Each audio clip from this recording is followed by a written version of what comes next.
The morning sun rose quietly over the compound as Ada sat by the window, staring blankly at the street.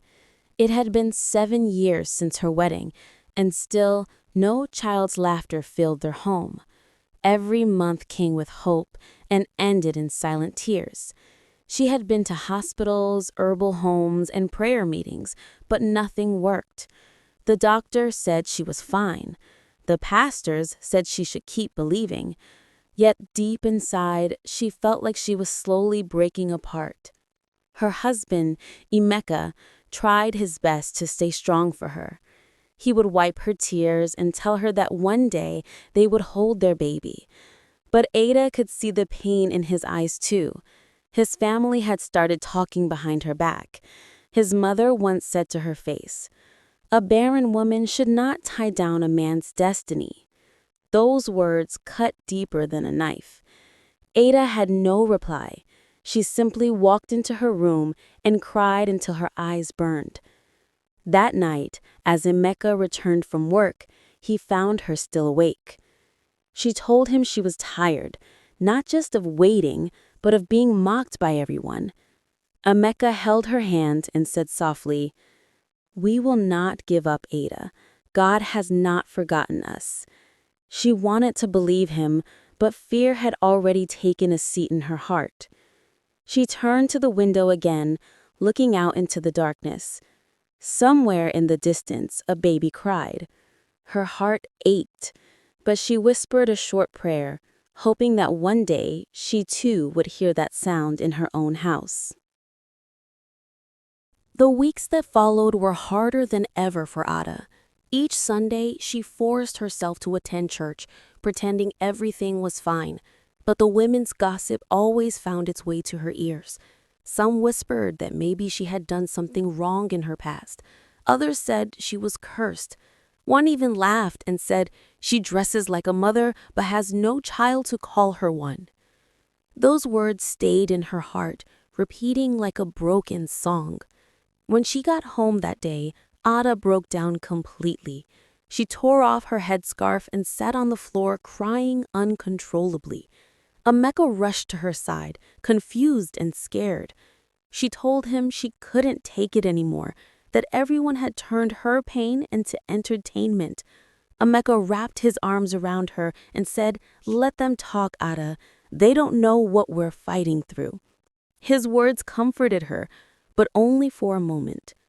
Deep down, she wondered how much longer they could endure this storm. Emeka's mother soon called again, demanding that he should marry another woman who could give him children. But Emeka refused. He told her he loved Ada and would not betray her. That night, Ada knelt by the bed and prayed again, this time with tears soaking her pillow. She told God that she was tired of waiting, tired of being a laughingstock, tired of feeling like less than a woman. As she prayed, Emeka watched her silently. He wished he could take the pain from her, but all he could do was hold her close. The night ended in silence, both of them lost in thoughts. But somewhere deep within Ada's heart, a small spark of hope still refused to die. Ada woke up one morning with a new kind of determination. She told Emeka that she wanted to try one more thing. She had heard about a woman in a nearby town who helped others conceive through herbal medicine. Emeka was hesitant, but he could not say no after seeing the hope in Ada's eyes. They traveled together to the small village where the woman lived, carrying little bags filled with expectations and fear.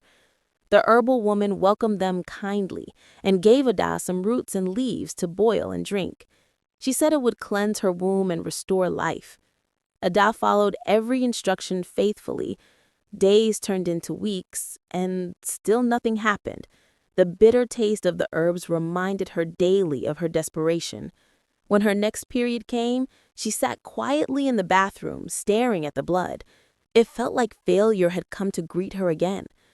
She didn't tell Emeka immediately. She only sat at the dining table that evening, staring at her food. Emeka noticed her silence and asked what was wrong. Tears rolled down her cheeks before she could speak. "It didn't work," she said softly. Emeka reached across the table and held her hand. Then we'll keep trying, he replied. Later that night, Ada lay awake thinking about the past years. She remembered every name people had called her, every mockery that followed her shadow. She was tired, but she didn't want to give up completely. Before she slept, she whispered another prayer, asking God for just one chance to feel a baby move inside her. Months passed, and Ada's strength began to fade. She had visited so many places that she lost count. Churches, hospitals, native homes, all the same result: nothing. People began to look at her differently, as if she carried bad luck in her body. One afternoon, her mother-in-law came to the house unannounced. She sat on the couch with a heavy face and said, "Ada, you are holding my son hostage. Let him go and marry a fruitful woman." Ada's lips trembled as she tried to respond, but no words came out. Emeka walked in just then and heard everything. He stood in front of his wife and said, "Mama, enough. I married her because I love her. Don't insult her again." His mother left angrily, muttering that he would regret it. After she left, Ada broke down. "Why are you doing this for me?" she cried. "You deserve children." Emeka wiped her tears and said, "I didn't marry you for what you can give me. I married you because you are my peace." Those words gave her comfort, but they also made her feel guilty. She began to pray even harder, begging God to bless her husband for his patience. But her body and spirit were weak. Every time she saw a woman carrying a baby, she felt a deep pain inside her chest. Nights were the worst. She would lie awake listening to silence, thinking about what her life would have been if she had just one child. That night, after another round of tears, Ada whispered to herself, "If God doesn't remember me soon, I don't know how much longer I can hold on." Her heart was breaking, but her faith, though small, still flickered like a dying candle. Ada stopped visiting new places. She had tried enough. She no longer wanted to drink any herbs or take strange medicines. All she wanted was peace. She began to spend more time alone, reading her Bible and quietly talking to God. Each morning before sunrise, she would kneel beside her bed and whisper the same words. "If you will bless me, do it in your own time, but please give me strength to wait." Emeka noticed that she was calmer. She no longer cried as often, but he could still see the sadness hiding behind her smile. One evening, as they sat together watching the sunset, he said, "Maybe we should stop worrying about what people say. Maybe our happiness shouldn't depend on having children." Ada nodded, but deep inside, she knew she still longed for a baby. It wasn't about proving people wrong anymore. It was about holding something that came from her blood and heart. Days turned into months again, and the pressure from Emeka's family continued. His elder sister came one day and warned Ada that time was passing. "You will regret wasting your youth on prayers," she said. Ada only smiled weakly and walked away. She didn't have the energy to argue anymore. That night, Ada prayed silently again, not asking for a miracle, but thanking God for her husband's love. For the first time in years, she didn't cry. She simply lay beside Emeka and drifted to sleep peacefully, not knowing that her quiet surrender was the beginning of something she never imagined. 2 months later, Ada began to feel strange. She woke up one morning with dizziness and nausea. At first, she thought it was malaria. She took some medicine, but the feeling didn't stop. Her body was tired and her appetite changed. Even the smell of her favorite stew made her sick. Emeka noticed and told her to go to the hospital for a checkup. She refused at first, afraid to hear bad news again. But after a week, she gave in. At the hospital, the nurse took her blood sample. Ada waited, her hands shaking as she stared at the wall. The nurse came back smiling and said, "Madame, congratulations, you are pregnant." Ada froze. She didn't believe it. "Please check again," she said in a trembling voice. The nurse laughed gently. "It's true, madame, you are going to be a mother." Tears filled Ada's eyes immediately. She covered her mouth and began to cry softly. For years, she had imagined hearing those words, and now it was real. When she got home, she ran into Emeka's arms and told him. He couldn't speak at first. He just lifted her up and thanked God over and over again. That night, Ada couldn't sleep. She kept touching her stomach, whispering to the tiny life growing inside her. For the first time in years, her tears were not of pain, but joy. She felt whole again. She promised herself she would protect this gift with everything she had. What she didn't know was that the journey ahead would test her faith even more, for the miracle she had longed for was not going to come without another storm. The first few months of Ada's pregnancy were filled with joy and fear. She followed every instruction from the doctor, ate carefully, and avoided stress. Emeka treated her like glass, always reminding her to rest. But in the 5th month, everything changed. One night, Ada woke up with a sharp pain in her stomach. She thought it was normal, but within minutes, the pain became unbearable. Emeka rushed her to the hospital. The doctors tried their best, but after hours of struggle, Ada lost the baby. The world around her went silent. She lay on the hospital bed, staring at the ceiling, unable to cry. It felt like her soul had left her body. When Emeka held her hand, she turned her face away and whispered, "I can't do this anymore." The news spread quickly. Some people said maybe she was cursed. Others said God was punishing her for something.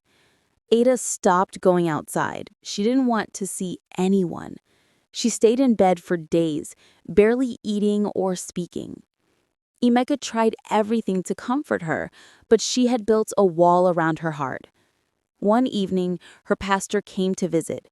He sat quietly beside her and said, "Ada, God hasn't forgotten you. Sometimes the pain comes before the promise." She didn't respond, but his words stayed with her. That night, she prayed again for the first time in weeks. She told God she didn't understand why he allowed it to happen, but she still trusted him. It wasn't easy. The healing was slow and the scars were deep. But Ada began to stand again, even though her heart was still fragile. Somewhere inside, she still believed that her story wasn't over yet. 2 years passed after Ada's first miscarriage. Life slowly began to feel normal again. She laughed sometimes, cooked, and even visited friends. Emeka was patient, never pressuring her to try again, but Ada still hoped quietly. Then one morning, she missed her period. Her hands trembled as she took a test, and when she saw the 2 lines, she dropped to her knees in tears. She was pregnant again. This time, she was more careful than ever. She stopped all house chores, attended every antenatal session, and prayed daily. Emeka built his life around her, doing everything to make her smile. For the first few months, everything went well. The scan showed a strong heartbeat, and Ada's joy grew each day. But in the 7th month, tragedy struck again. She started bleeding heavily one night. They rushed to the hospital, but after several hours, the doctor came out shaking his head. Ada had lost the baby again. This time, she screamed until she lost her voice. She couldn't believe God would allow it twice. She didn't want to go home. She didn't want to see anyone. The pain was too much. Even Emeka broke down that night, crying beside her hospital bed. When they finally returned home, Ada locked herself in her room for days. She refused to pray or eat. She told Emeka to leave her alone. She said maybe God didn't want her to be a mother. But Emeka held her one evening and said softly, "Even if the world calls you barren, I will still choose you every day." His love broke through her silence, and for the first time since the miscarriage, Ada cried in his arms again. That night, she whispered, "If you are still there, God, please remember me one last time." 9 months later, Ada's labor pains began in the middle of the night. Emeka rushed her to the hospital, his heart racing with both fear and excitement. The delivery room was filled with prayers and tension. Hours passed, and then 2 cries echoed through the hallway, a boy and a girl. Ada couldn't hold back her tears. She stretched her weak hands toward them, whispering, "You are my miracles." Emeka fell to his knees, thanking God loudly. The doctors and nurses smiled, everyone feeling the weight of the moment. Years of waiting, pain, and tears had finally turned into joy. When Ada held both babies in her arms, she felt a peace she had never known before. Every insult, every mockery, every night of crying suddenly made sense. God had indeed remembered her. News spread quickly. The same people who once mocked her now came to celebrate. Even Emeka's mother carried the twins with tears in her eyes, blessing Ada endlessly.